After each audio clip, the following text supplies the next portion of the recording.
Hi, everyone. Welcome to College Financial Preps Preparing for College podcast. I'm happy to welcome today Nicholle Overkamp.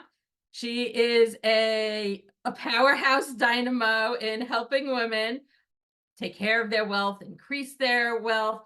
And I know, especially a lot of us, certainly college financial prep, are separated or divorced or concerned with finances in general, especially with having to pay for college. And Nicholle's a wonderful resource. So I'm glad to have you here today, Nicholle. Thank you, Vicki. It's my pleasure. So do me a favor, introduce the businesses that you have and how you serve everyone. Sure. So I own two companies. We have Wilcox Financial Group, which is our boutique financial planning firm, and then PowHERhouse Money Coaching, which I founded specifically for women. And through PowHERhouse, a lot of what we're doing is business coach, financial education, workshops, online courses. And the whole idea of that company is to really give the foundation, the education, to talk about the mindset and a lot of the foundational and fundamental things that we need as women to build wealth consistently. And then Wilcox Financial tends to be the company that gets shit done. How did you get into this? How did your focus become serving women? So it came from, I think for me, it's this like deep rooted mission and a lot of what I experienced as well from growing up and from where I worked prior before I started out on my own. And, there were these themes in my life of number one, I grew up in a home where single mom, my mom was divorced, but she always needed a man to do the things that she wanted to do or to take care of us. She never felt like she could make her own decisions independently, and she didn't have enough self-worth to do it on her own either, right?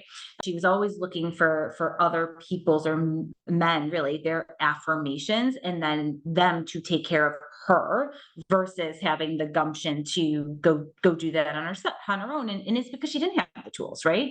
So I experienced that. And so from that in itself, I was like, I will always be able to support myself, to make my own decisions, and I'm going to figure it out. And so that I think that's where I fell in love with financial planning. And I worked as an assistant for an advisor while I was in college, and then got right into it when I graduated.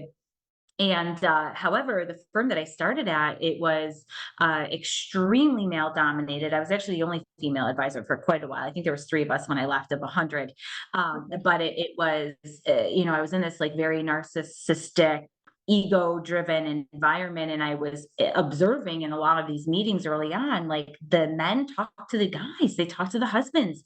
They didn't ask or speak with the women. They talked to them or at them, but it wasn't conversational. And then with my peers, friends, and everybody else, it was this like, I don't feel like I'm heard. I don't know who to trust. I want to go somewhere and just get the education and results and do planning. I don't want the dog and pony show. I don't want somebody to mansplain to me. And quite frankly, I'm sick of all the bullshit jargon, right? There's an extreme amount of vulnerability that we have tied to money, and we don't give enough credit to it, right? I always say like money can be it's this wild thing because it is something that is going to cause stress and anxiety and be a burden, or money is going to create all of the opportunities that we have the power to achieve and accomplish, right? And you pick that path. And for me, I wanted to be that person to help empower women to choose the path of opportunity and really not only getting out of their own way, but giving them the tools and education to feel empowered to own all of that, regardless of where they're starting. So That's fabulous. A lot of people will actually say to me, that I'm not shy about it. I'm divorced. I've been divorced for a good number of years. And I've had lots of, I don't know if it's compliments, but people are like, wow, I was able to start this post yeah. divorce. And, and you doing the work that you do, what is if somebody's thinking about it, if somebody's thinking about their finances or starting a business, what's the beginning tip that you give to them? To do something, right? So I know that sounds so silly, but think about it. How many times have you said to yourself, I will one day, or I'll start this when, or if my kids, can get through the sports season or when they graduate, yada, yada, like it goes on and on. And so what I would say is commit to the fact that you're worth the effort and pick a date where you're either going to start or seek the help that you need to get started if you're not sure what that looks like. Oftentimes we all have this vision, but we're not exactly sure how to reverse engineer the how. And so that's where, depending on what that is, to seek the person who can help you implement that. We all need help and support, and raising your hand can be a very powerful tool, being able to do that. And so it's starting. And I'll say this too, your past self, your past story is irrelevant, right? You can't control your past, but you're powerful enough to change the future. And often we let that past story play too big of a role in our limiting beliefs. And what we see is capable for the future. And working with a lot of divorced women, they paint a picture of what was versus what can be. And sometimes it's that defeated feeling like, oh, I just lost all my assets, or I have half of what I worked so hard for, or I've been told something for a number of years that wasn't really true. Or you may feel like, I know nothing about money. My husband kept everything from me my entire marriage, and I feel so dumb. I'm so embarrassed. I should know this, right?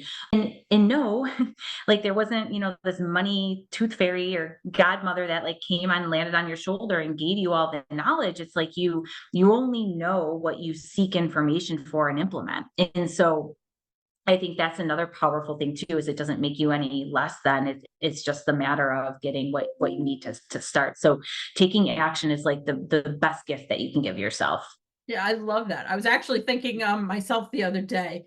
I was just thinking about like projects that I've been doing and working on, and there's one that's been a little slow going. I mean, candidly. But I was thinking about it like, okay, the turtle, the hare, like you still start, you still get someplace, whether it's, this month, whether it's 6 months, it's still making progress. So Mhm. yeah, I love what you said. To just have to take that initial step. Positive progress, it's not going to be overnight, but what that, anything that's worth it is not for a night, right? So for sure. So Nicholle didn't mention this, but I know we've been talking about divorce, and she's also a CDFA. A lot of people don't really understand or even know what a CDFA is. Do you want to explain that? So it is a certified divorce financial analyst. So technically, of course, we can testify in court and help with the financials pre-divorce, but really, to me, it's knowing and understanding during divorce how to negotiate and really understand the financials of both parties so that you can come to terms that are equitable and hopefully serve you best for what you'd like to walk away with. And oftentimes there's a lot that goes on that isn't as in favor as it could have been, just because of a misunderstanding or not understanding tax implications or the future value of money and so on. And so we really help with that to make sure that you're going in eyes wide open, you know exactly what you're asking for and negotiating. And then post divorce, it is all the rebuild, everything that we need to look at.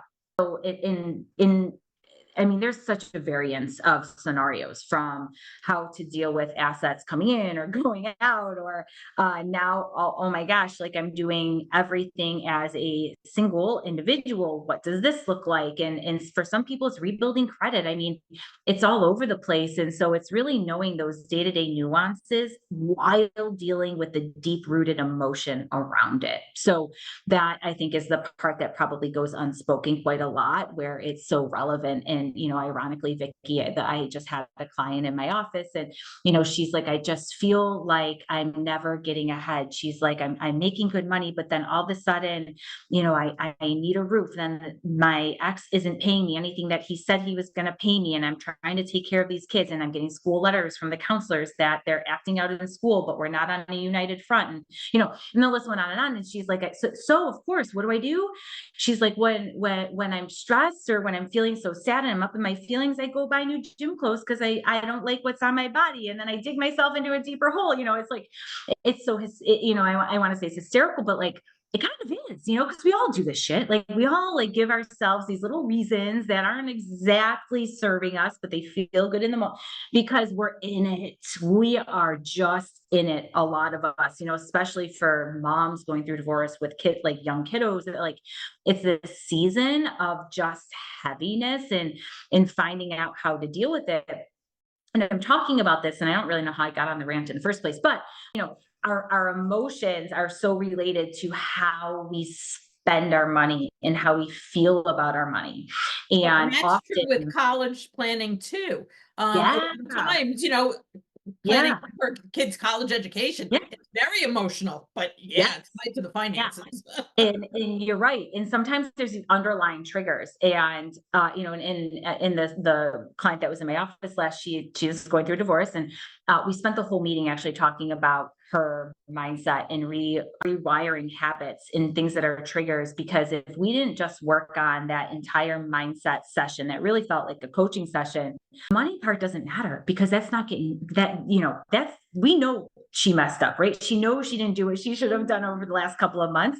So why like beat a dead horse? We have to work on the root cause of what's the cycle and how we can overcome this to step into who she's becoming, right? Independent of that ex or that last person. So then the money's easy. And I think that part of it in itself is so critical, and that is not always indicative of a CDFA either. I think it's something that I've taken a lot of time to study and craft over the years, but I have found that fundamentally it gets extremely different long-term results, right?